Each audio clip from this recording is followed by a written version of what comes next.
小宋，把烟关上。建东，去查查刚刚那个房东是受什么人指使的。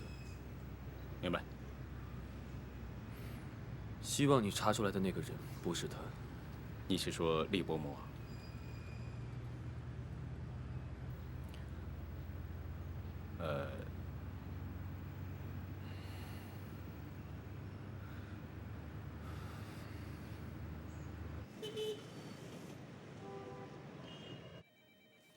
哎，这个不是我的。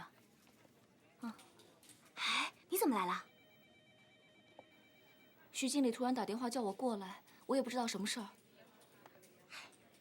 以我对他的了解，他既然已经把你开除了，又把你找回来，这里边啊必定有什么猫腻。小心黄鼠狼给鸡拜年。还能有什么事儿比开除更惨啊？说的也是，那他叫你回来干嘛？我想了一路也没想明白。哎，曹总，兴许他昨天晚上被雷劈了，良心发现也是有可能的。再过10分钟例会，大家会议室准备啊。走，开会。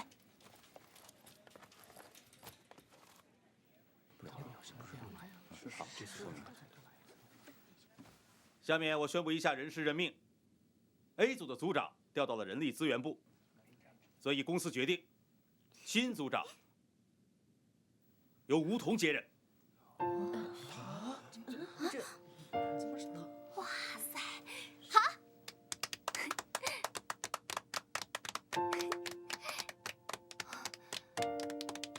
可是经理，我不是已经被开除了吗？你现在不是已经复职站在这个位置上了吗？就凭我的能力，我没有资格升职啊！请经理。好了，吴组长，这个事情啊已经决定，不会更改了。接下来就请我们的吴组长全力以赴地做好你的本职工作啊！肯定没问题的。大家散会吧。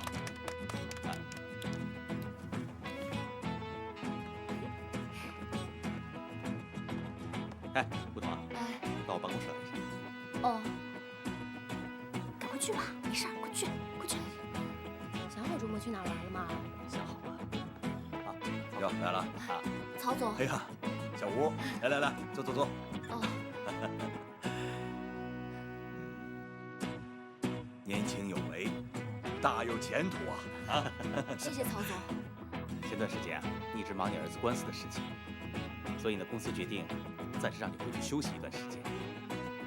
但公司呢，又考虑到你一直以来的工作表现，觉得你是一个不可多得的人才，所以公司啊，又把你请回来了。希望你当了组长之后，能把动力变成业绩，努力工作。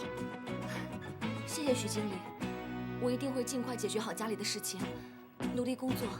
好，现在你升职了，底薪增加20%，业绩跟提成跟原来的组长一样。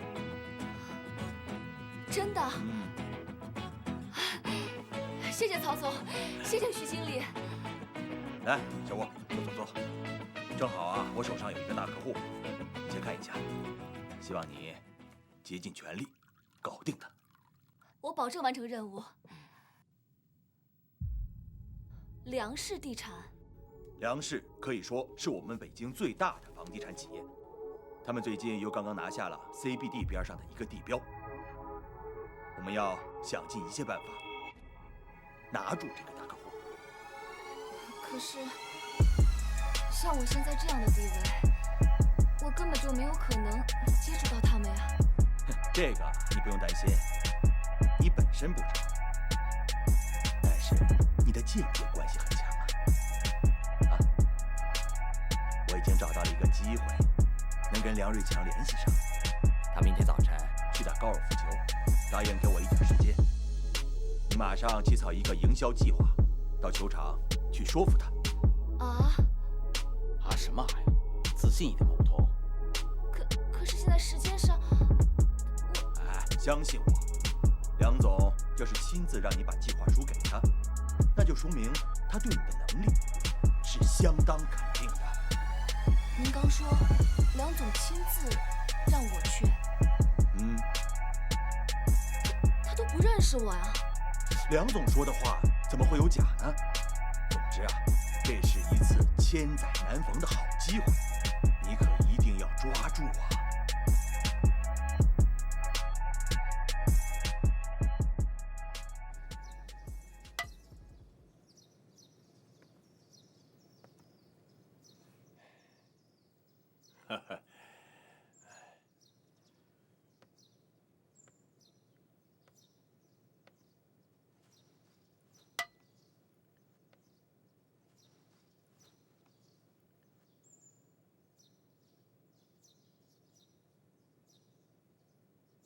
你今天可又姗姗来迟了啊！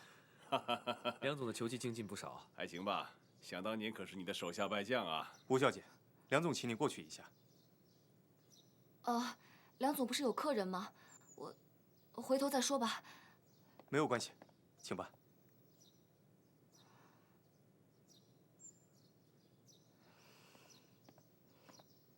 哟，真不好意思，吴小姐，让你久等了。没有，是我打扰了您。哈哈，不会不会。吴小姐，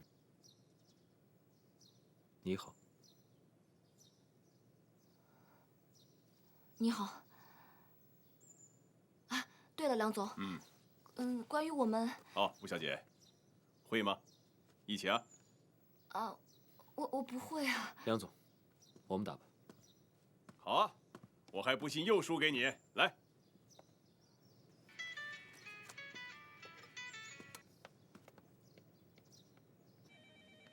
吴大组长，怎么样？拿下咱们的大客户没有啊？哎呀，别提了，我拿过来的文件，他看都没看一眼。看来梁总把我叫过来，根本就是别有用心。别有用心？什么意思啊？也可能是我想多了。好了，我先不跟你说了，咱们回去再聊。拜拜。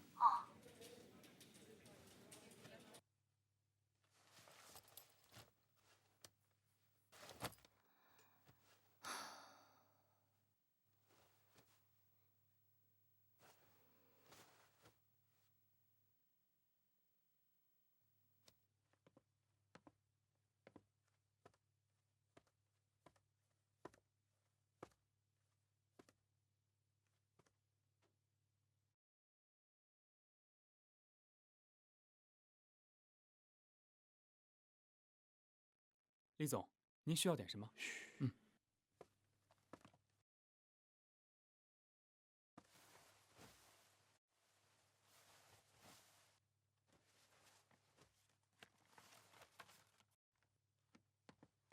好啊，那就等你电话了，拜拜。好。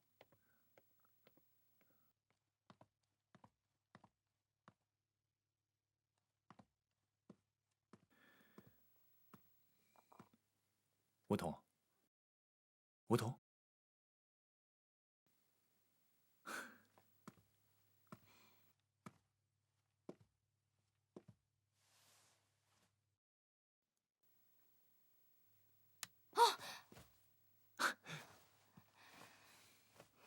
你干嘛呀？服务员，来杯热水。你脸色不太好。哦，谢谢啊。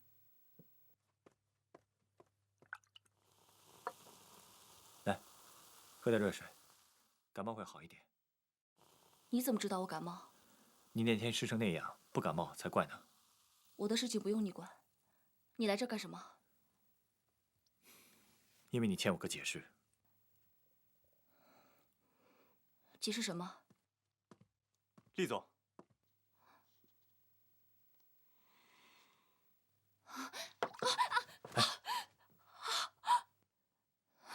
我去趟洗手间。厉总，梁小姐昨天从国外回来了，梁总想举办一个私人派对，想邀请您参加。这是请柬，还有令堂的，需要我送到厉府吗？有烫伤膏吗？啊？烫伤膏有没有？哦，有的有的，我这就去拿。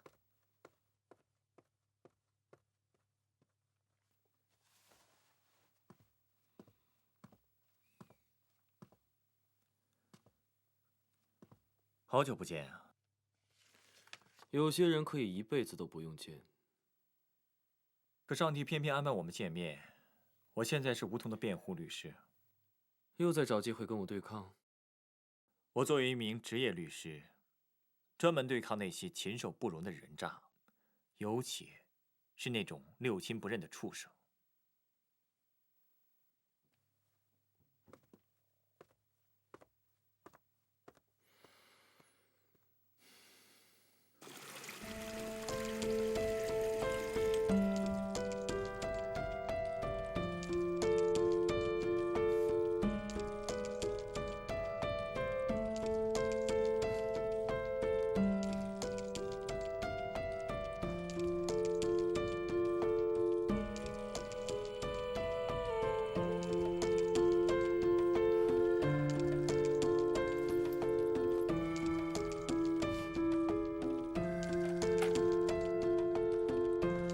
我想问你一个私人的问题。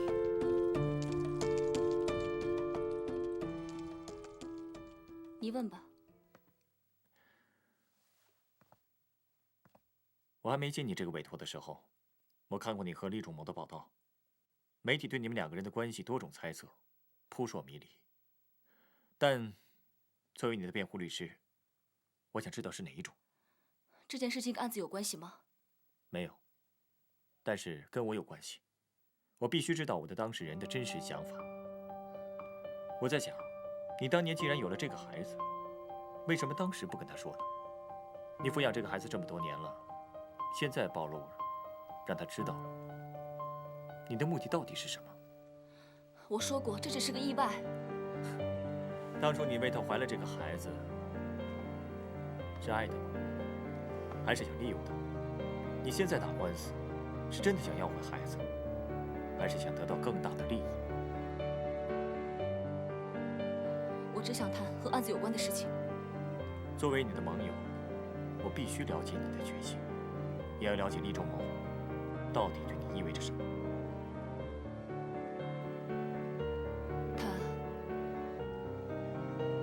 他是我的希望。希望？金钱、地位、事业，还是名利？你要这么想，那就是吧。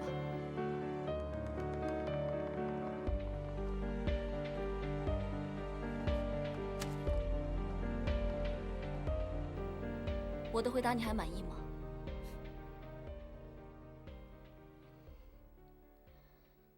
那我也有几个问题问你，可以吗？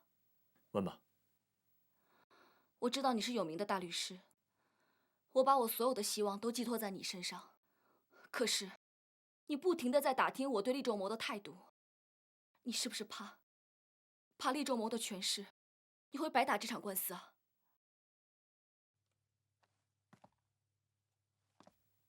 我一生最痛恨的就是那种无情无义、不负责任的男人。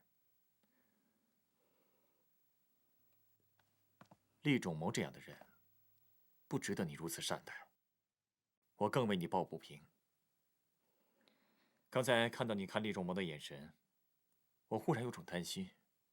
我担心我的当事人是不是真的想打赢这场官司？我当然想打赢这场官司啊，一定要。那我一定尽力帮你打赢这场官司，我保证。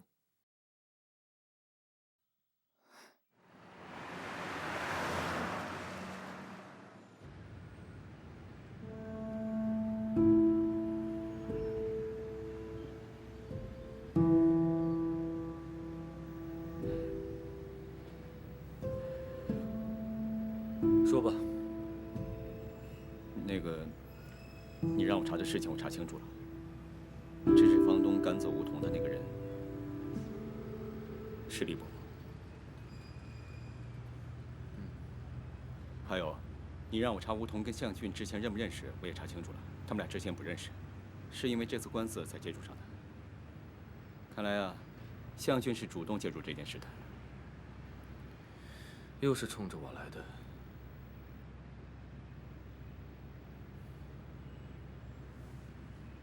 哦，对了，厉总，上午午餐时间快到了，你看推掉他，直接开去幼儿园。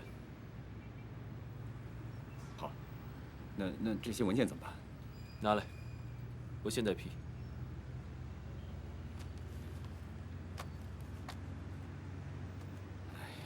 干嘛？不满意啊？没有。哎，你知不知道，我这个时候应该在马尔代夫，享受阳光、海滩、比基尼美女。哎呦，我连酒店、机票都订好了，厉总一句话，我全取消了。哎，是吧，厉总？你如果不想3年内的假被扣光的话，闭嘴。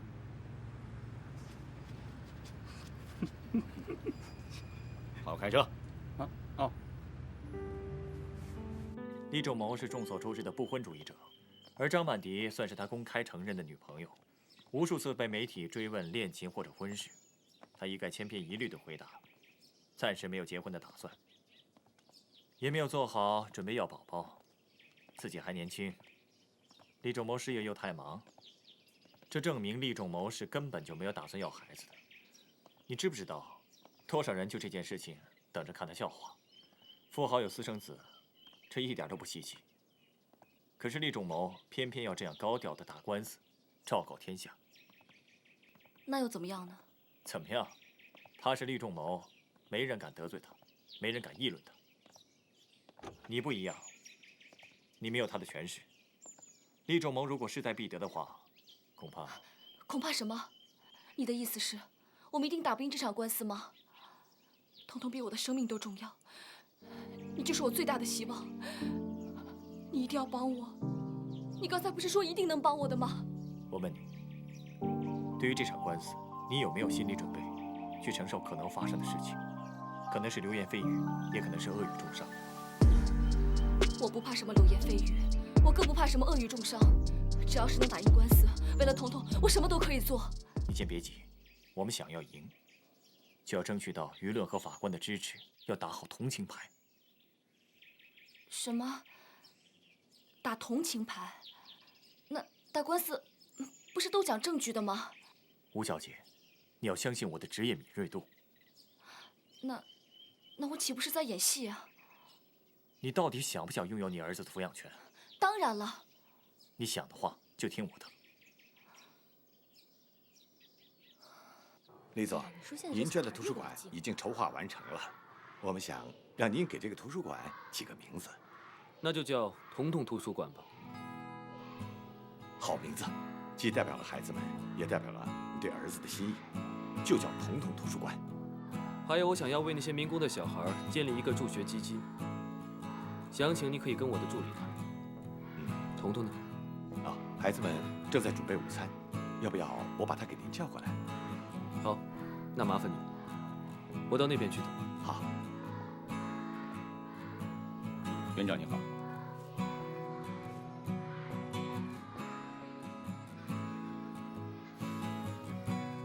厉总，彤彤过来了，好，你们两个好好玩啊。彤彤先生你好，我是厉仲谋。厉仲谋先生你好。有没有想爸爸？你就是可可啊？你认识我？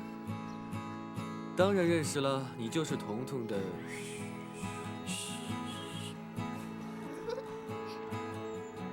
的好朋友兼同桌，对不对啊？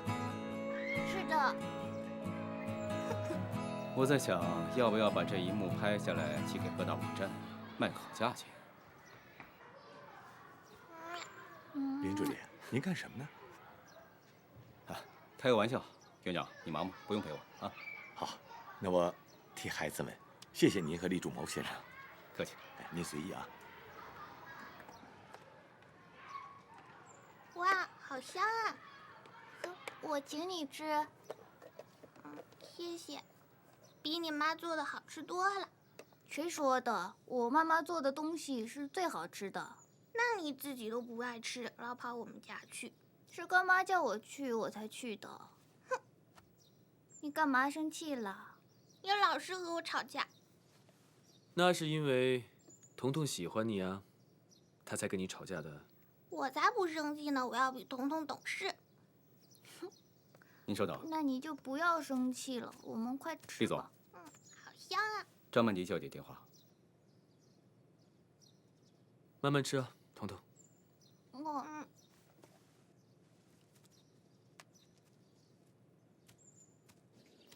怎么现在才接啊？很忙吗？我在幼儿园。啊，真的？仲谋，下次带我一起去吧。我也想多见见彤彤。叔叔，我是怎么来的？你的身世很复杂啊。在一个月黑风高的夜晚，你爸喝多了，你妈就来找你爸。对了，今天晚上我要参加朋友的派对，不能和你一起吃饭了。仲谋，你在听吗？仲谋。好啊。我不喝。爸爸。怎么了？我是不是你和妈妈玩火玩出来的？时间到了，你们先回教室好吗？好。走了，走了，走了，走了。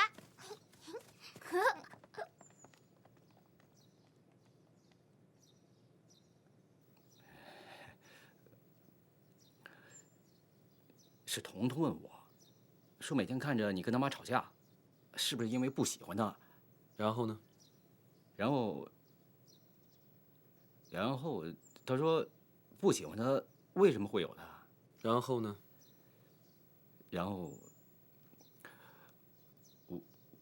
我然后你就告诉他说，他是我跟他妈妈玩火玩出来的。打电话到公司，告诉行政部，说你主动取消3年啊不，5年内所有的年假。哎，我相信啊，今天有1多半的同行都涌到这儿来了。哎呀，这很正常啊！今天最后一次评审了，不想拿这个头条，还怎么在这一行混呢？哎，怎么样啊？没有来了没有啊？这么久。哎，小哥，快去看看！走。是，这边说一下。不要戴眼镜，让他们看到你自信的样子。哎，这样就行了。下课。小姐，吴小姐。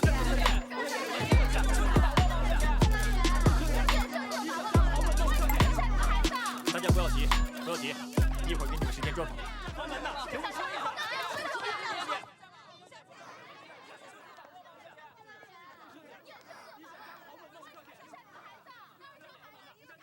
吴桐。啊？你昨天晚上是不是看伤感电视剧了？还是练谁哭来着？眼睛那么红，快变小兔子了。我是不是状态不太好啊？没关系，还是那么漂亮，楚楚可怜。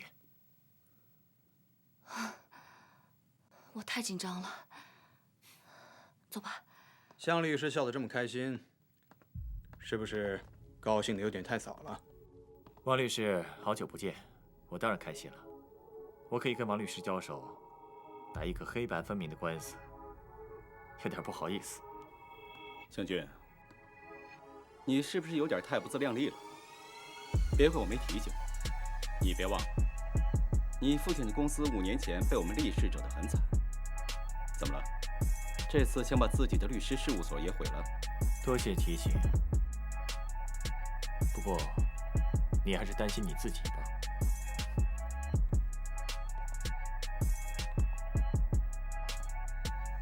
想跟我斗，你还差得远呢。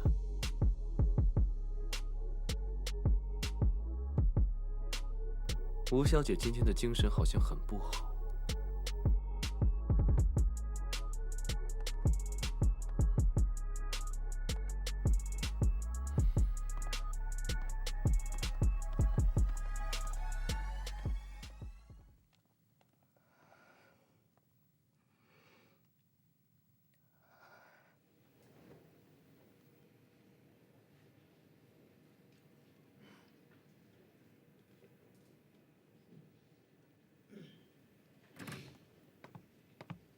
全体起立，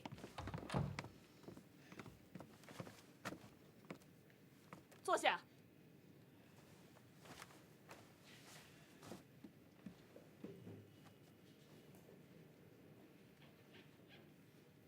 资料准备齐了。好。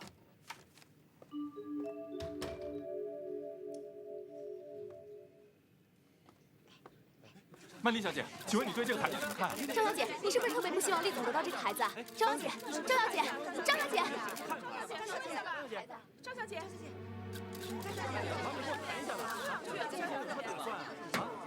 肃静。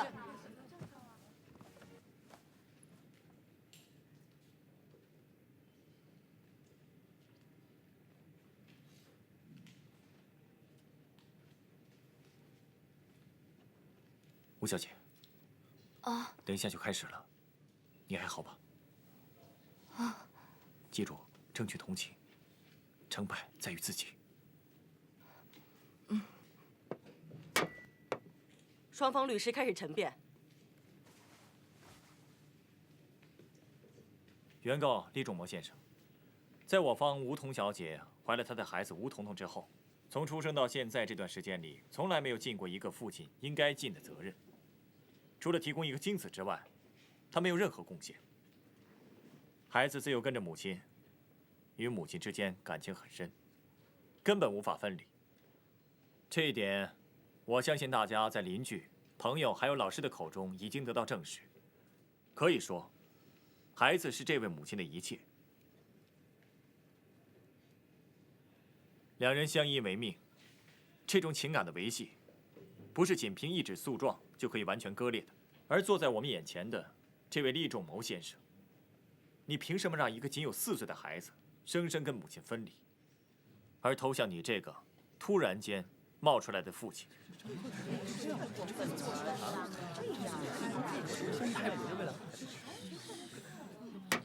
肃静。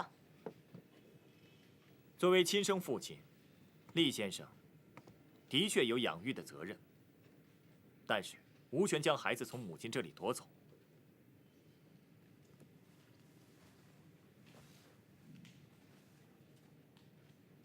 请原告律师陈词。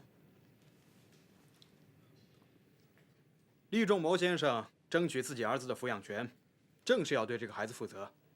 4年来，厉先生没有尽到一个父亲的责任，相信跟吴彤小姐有很大的关系，是他有意隐瞒，导致厉先生和自己的亲生骨肉分离4年。4年来，厉先生都不知道自己有个儿子，所以他现在才要弥补由于吴彤小姐造成的他和他儿子之间的鸿沟和误解。我认为厉先生要求抚养自己的儿子是天经地义的。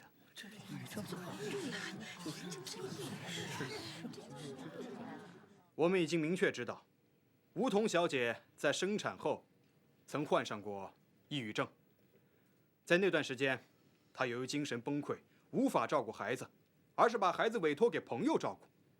而且由于是私生子的缘故，她和自己的家人关系也非常紧张，甚至和父母都断绝了来往。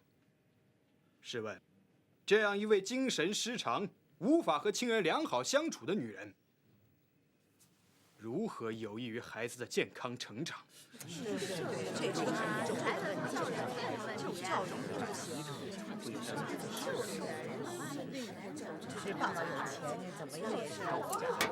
肃静。当自己孩子生病的时候，吴彤小姐都不能照顾，难道将来她的精神状况再出现类似问题的时候，我们才来后悔没有给孩子另一个正确的选择吗？厉先生事业上成就非凡，不管是哪方面，都完全有足够能力照顾好他自己的儿子。相信选择厉先生更有利于孩子的成长和未来的发展。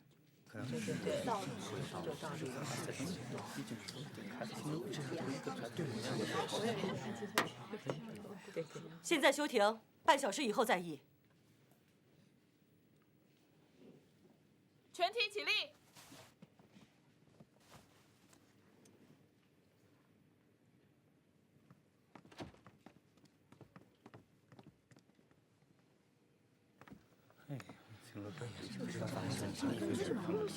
肯定是跟爸呀。这个事儿还用说啊？我看19、8、9，回去马上写稿，绝对是头版头条。仲谋，哎，好像是张南迪。拍照，拍照。曼迪笑一下。要我说啊，什么成功人士，到头来不都一样，还不都是花花公子啊？也是啊，因为私生子在法院打官司，还有明星女友陪着，他也真够可以的。仲谋，仲谋，干嘛不理我呀？你怎么会来？我知道今天对你来说特别重要，所以我想在这样的日子陪在你身边。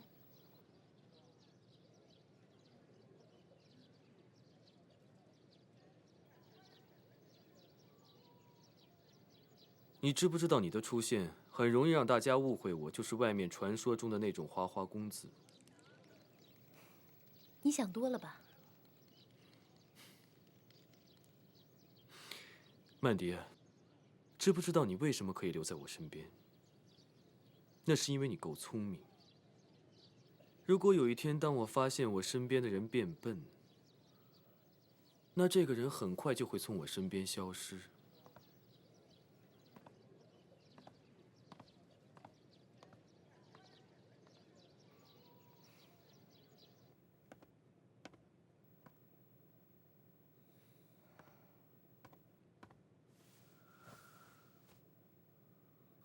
准备好了吗？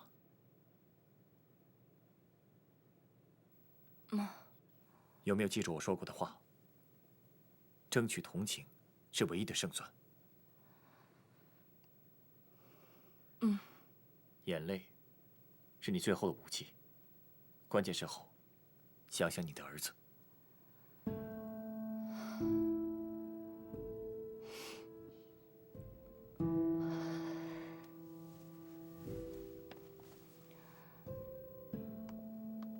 只要是为了彤彤，别说是让我哭，就算是让我下油锅，我也愿意。你终于开窍了。只要你装柔弱，他们一定会同情你，肯定会加分。一会儿上庭千万要记住，你的任务就是扮柔弱，哭得越厉害越好，给他们来一个水漫金山。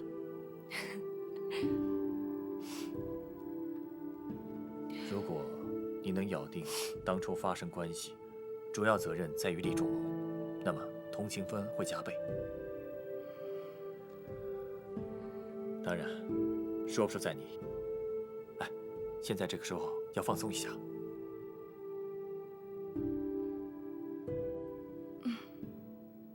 走。厉总，只要您肯把证据拿出来，对梧桐绝对是致命一击，省去很多麻烦。您的目的不就是要打赢这场官司吗？还有什么可犹豫的？哎呀，厉总啊，咱们现在最重要的就是赶紧结案，以免夜长梦多。以我多年的经验来看，拖下去对咱们一点好处也没有。法官是女的，很可能会偏向女性，不会同情您的。李总，我知道您不愿意用这个手段，但是向俊这个人，不得不防。我刚才看到他的状态，一副胜券在握的样子，而且你也知道他对您是什么态度。还有，他就没有败诉的记录。以向俊的性格，他一定会有备而来。厉总，这个时候最不能有的就是妇人之仁。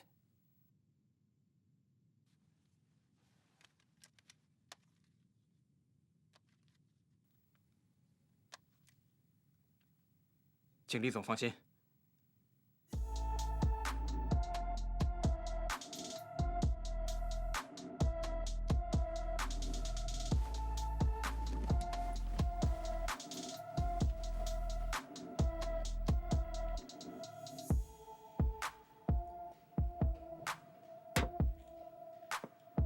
现在继续开庭。审判长，我现在要向我的委托人提问。可以。吴小姐曾经患上过产后忧郁症，是在产后吗？是的。当时孩子有多大？3个月。根据医生的报告，产后忧郁症是半年后就恢复了。是。那么在你患病期间，你是否完全没有能力照顾孩子？不是，我每隔几天就会把彤彤接回家。只是我当时情绪不太稳定，所以每次在一起的时间不敢太长。后来呢？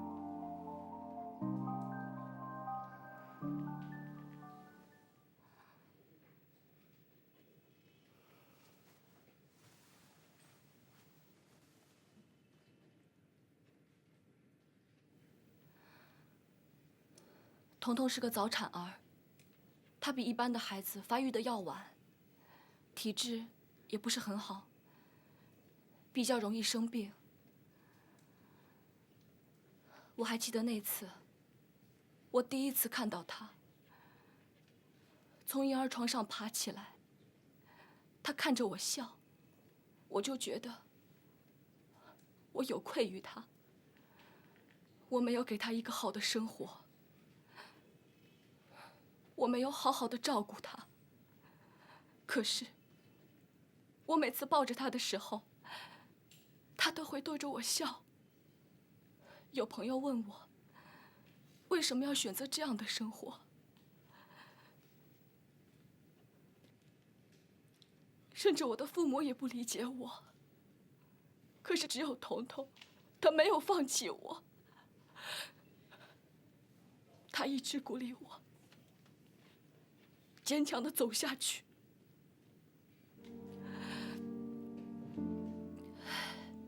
在他很小的时候，有一次，他特别想抱我，可是我还没有跑过去的时候，他就从婴儿床上翻了下来。我看到他掉到地上的时候，我觉得我的心都快停止跳动了。我当时不顾一切，我抱着他就去医院。我在急诊室里，我跪在地上，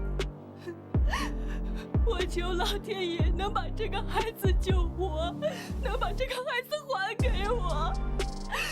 只要孩子回到我的身边，让我做什么都可以，我一定会用尽我的全力去照顾我的孩子，我让他健康的成长起来。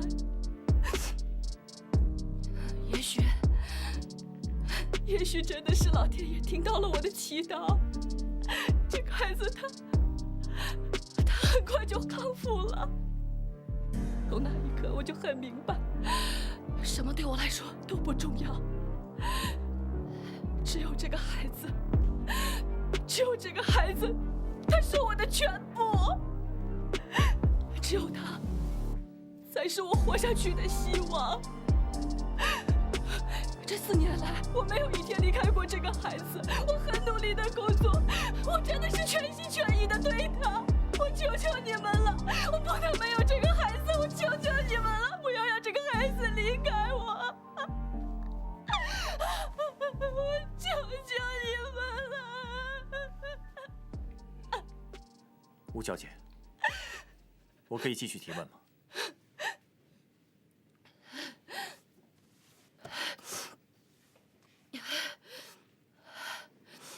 可以。当初你怀孕的时候，你大学还没有毕业，为什么你想要生这个孩子？未婚妈妈承受的压力也太大了吧？你和厉仲谋当初的关系，他有过什么明确的表示吗？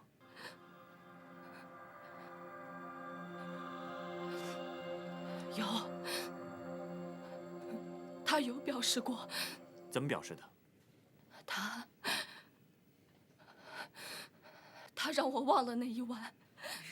这也太不负责任了吧！这样的人，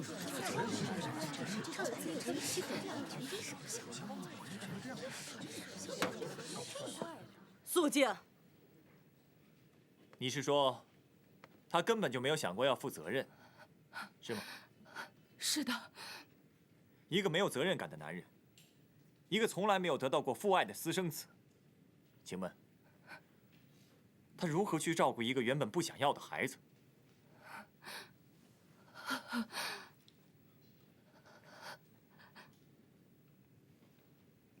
李总，没问题，邱导说的错。审判长，我当事人要求和辩方律师对话。同意。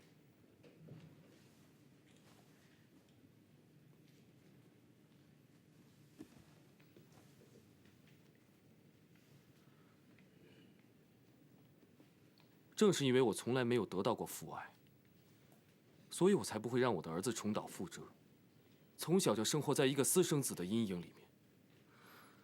我现在要做的，就是要让他正大光明的待在我的身边。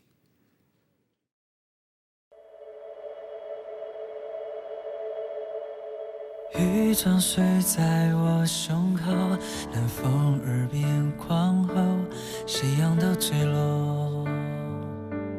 路风抚摸尽头，漫延灰暗的云朵，遮挡天高海阔，浪却不退缩。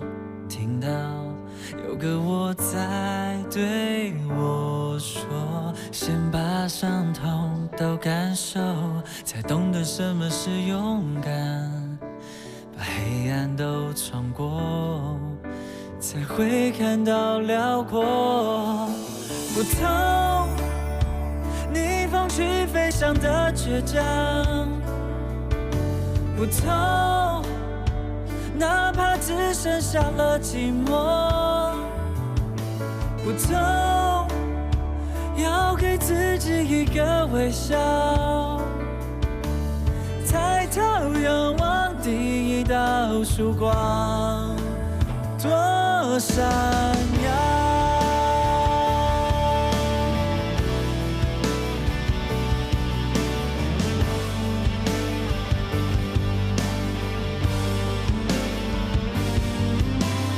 背影拉长在身后，大步的向前走。当我抬起头，满天星在闪烁，开满鲜花的王国还在为我等候。困惑挣脱会听到有个我在对我说，只有征服了脆弱，才懂得什么是勇敢，把黑暗都闯过，才会看到辽阔。不痛，逆风去飞翔的倔强，不痛，哪怕只剩下了寂寞。不痛，要给自己一个微笑，抬头仰望第一道曙光，多闪耀。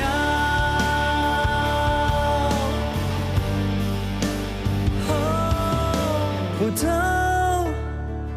放胆和命运去冲撞，不痛，信仰在心底做炙热。